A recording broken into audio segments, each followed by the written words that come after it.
This is the yarn that I cut for my 20 by 20 flower, and they're a little over 24 inches, 20 inches, and about 18 inches long. So we'll see how this works, because I've never seen anybody do one this big. They're usually 12 by 12 or smaller. So this is a 20 by 20 canvas. Now anyway, here we go. Okay, here's the 20 by 20. It's a Master's Touch canvas, stretched canvas. That is, I believe it's from Hobby Lobby. Anyway, there's that. And taped on the wood, I'm going to wrap the black around, the base coat around to there. Large push pins. This was very tight to start with, and I put a little water on it. Sounds pretty drummy like, if that's a word. Anyway, getting ready to put the base coat on. I got a pin for the center.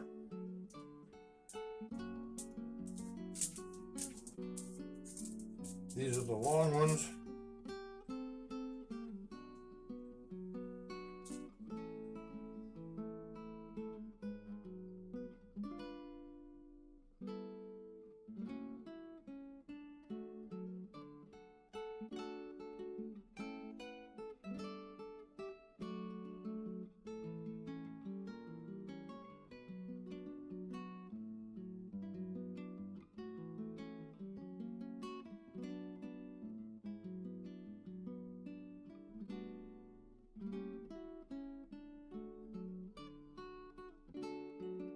Not looking too bad so far.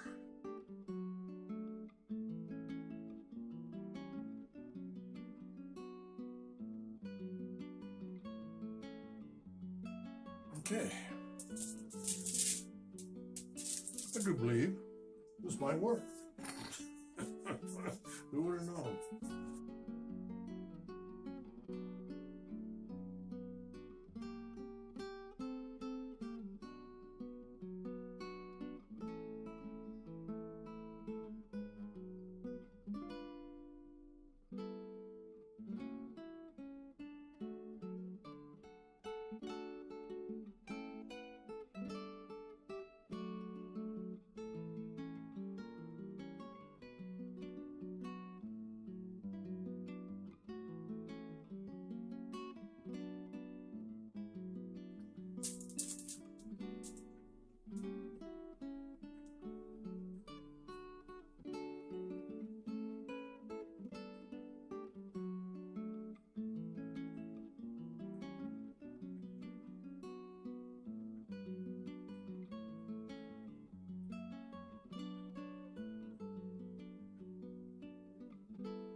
Almost there. Put just a little bit more paint on that.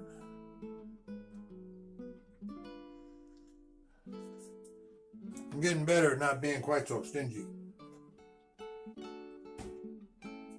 Finding out it just takes a lot of paint to do this kind of stuff, and you waste probably 20% of it. But if you don't, it doesn't work.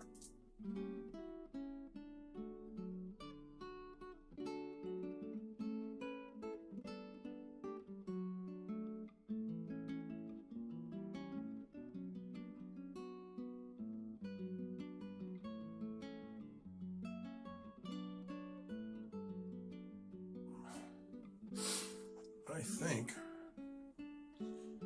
I'm going to leave that alone. I'm going to have to paint along the edge here, where it not only didn't cover, but the red flowed over. I can go over that with black and round that off right there. Okay, maybe put a very small black spot in the middle.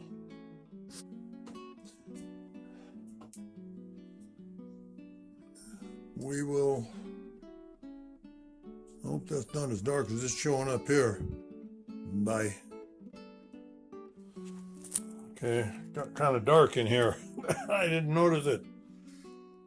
So I turned the overhead light on.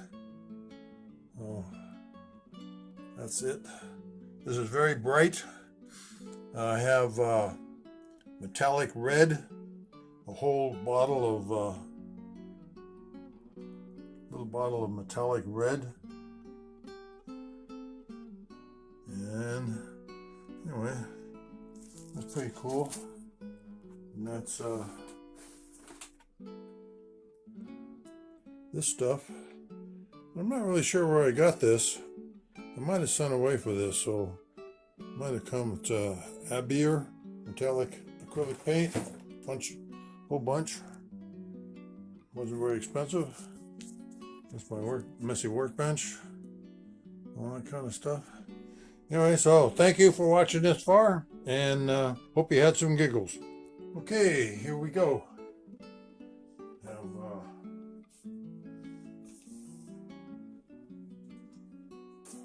12 ounces of 50-50 mix in Pro-Marine epoxy. Again, it's called something else now. They changed the name of it for whatever reason. Promise or something like that. Yeah. Don't know why. They never explained why. They just made a big deal out of the new name. Anyway, it's old name's Pro-Marine epoxy. I buy a gallon of each of hardener and resin, and it's a 50-50 mix. Same as Hobby Lobby's resin epoxy, except it only comes in I think it was 32 ounces each, and so you got 64 ounces of epoxy. This way I get 2 gallons of epoxy, and it's a little bit cheaper per ounce than Hobby Lobby, but it's just pennies. It's no big deal, and it's just easier to use. Except the epoxy, the resin bottle is pretty heavy as a full gallon. And what I need to do is I was thinking about that while I was mixing today. Need to do a little video on why you don't weigh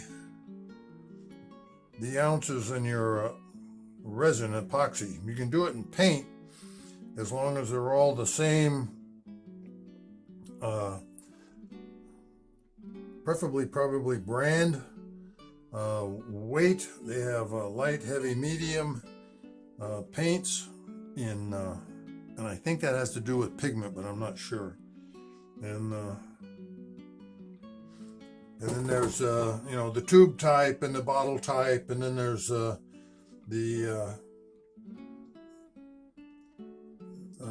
what I kind of started with was Walmart's the real cheap stuff, Sargent's. Or inexpensive, excuse me. The inexpensive bottles, but they were mostly kids stuff. They're washable or something like that. At least that's what they say on the label. And they're not only very, very true colors to start with, especially the white. The white's more gray than anything. And but when I started this, I was just practicing and trying, and I saw a video on YouTube and said, hey, I can do that. I think it was December of 2019. We hadn't got into lockdown yet, but when that came, I got into it. January of 2020. And so I went to Walmart, and that's what I got. I got the cheapest stuff, about, I don't know, 4 or 5 different colors, a couple of canvases, and went from there. And then I got a couple done, and I figured, oh, now what am I going to do with them? So I started researching resin, epoxy, or sprays. And I think the first couple I actually just sprayed it with clear lacquer, which was spray cans left over from my model car days. And did that. Didn't really care for that. It wasn't very shiny or any of that kind of stuff. And kind of looked like it had orange peel on it a little bit. Didn't like it at all. So I researched it. Found that they do epoxy and resin, and it made it look pretty cool, which it does. Yeah, I'm trying to get this divot out of here. Okay, there we go. All right, am I done with all that? Probably got a ton of little dirt specks and stuff in here. I am not in a dust-free environment by any stretch of the imagination.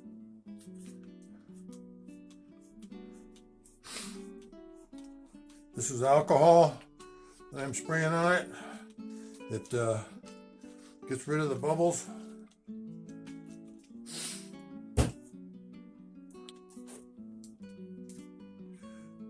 I'm going to use my heat gun.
That's left over from my modeling days also. I used to bend the plastic stuff like rods to make exhaust pipes and tubes and things to add on to the model. I would put them on a mandrel, a dowel or something, and just slowly heat them up. Especially with the model car plastics, there was a very fine line between bendable and meltable. And believe me, I melted a lot of stuff where it was totally useless. And so anyway, took a while to learn, just like this has taken a while to learn. The epoxying thing, and so here we go. Going around the bottom edge a little bit, and get my big 10 on this one. Because as I move around on this somewhat trashed carpet, as I've said before, it was old when I moved into this apartment. It was probably, I don't know, 15 years old, somewhere in there. And okay, I'm gonna have to move the table. And I've been here 10 years, so carpet is way past its lifetime. Throughout the whole apartment, actually. There's wrinkles in it. Where I walk from the front door to here, which is where I walk mostly, from the front door to here.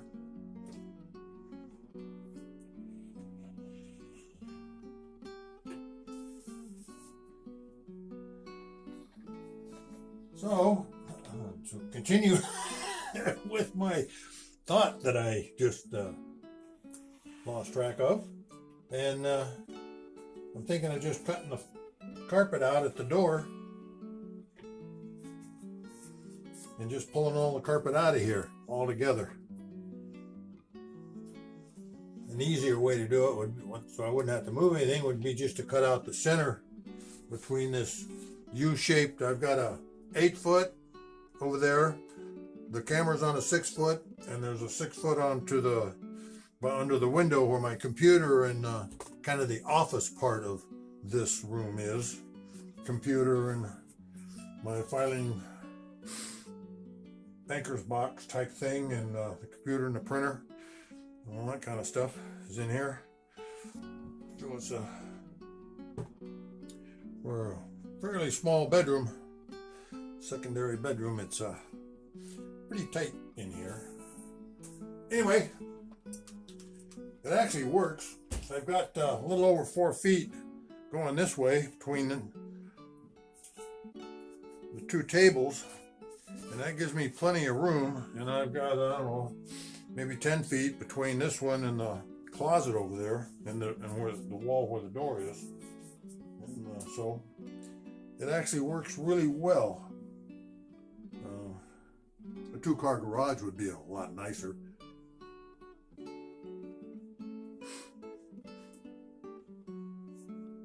Anyway, moan, moan, groan, groan.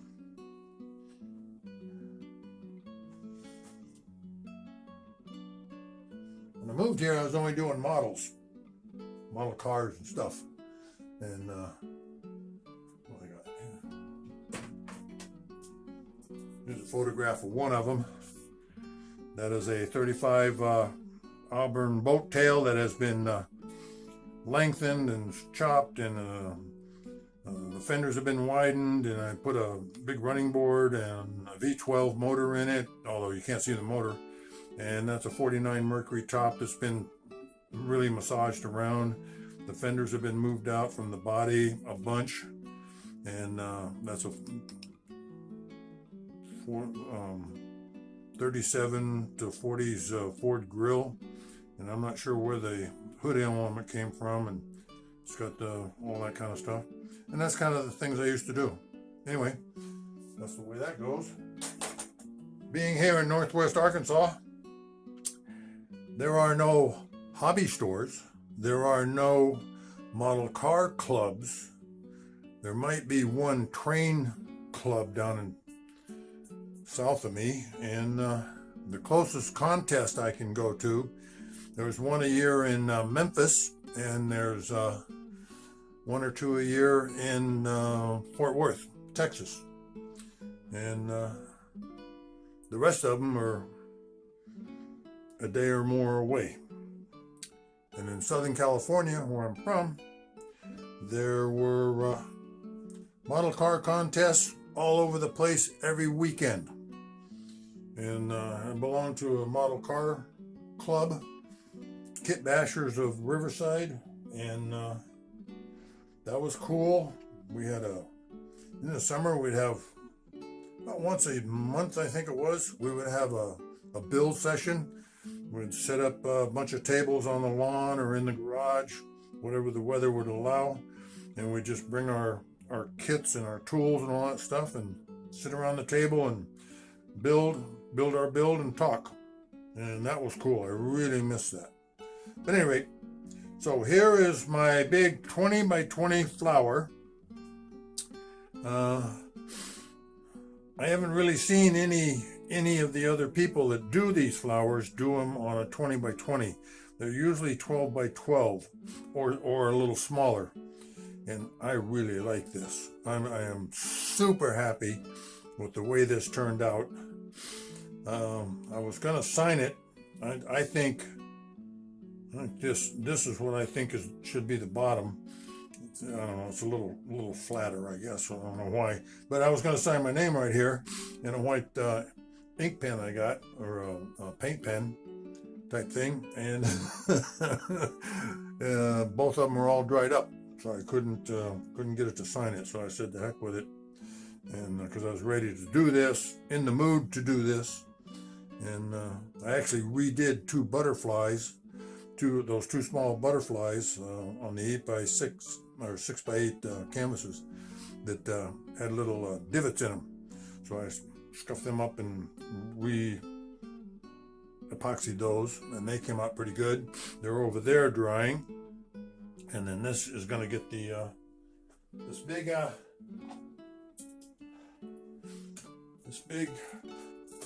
thing, and I'm not sure how much of this rambling I'm going to leave in here, but here is my huge thing. I wound up getting a 6-pack of them. And so I'm going to have to take this. That's it.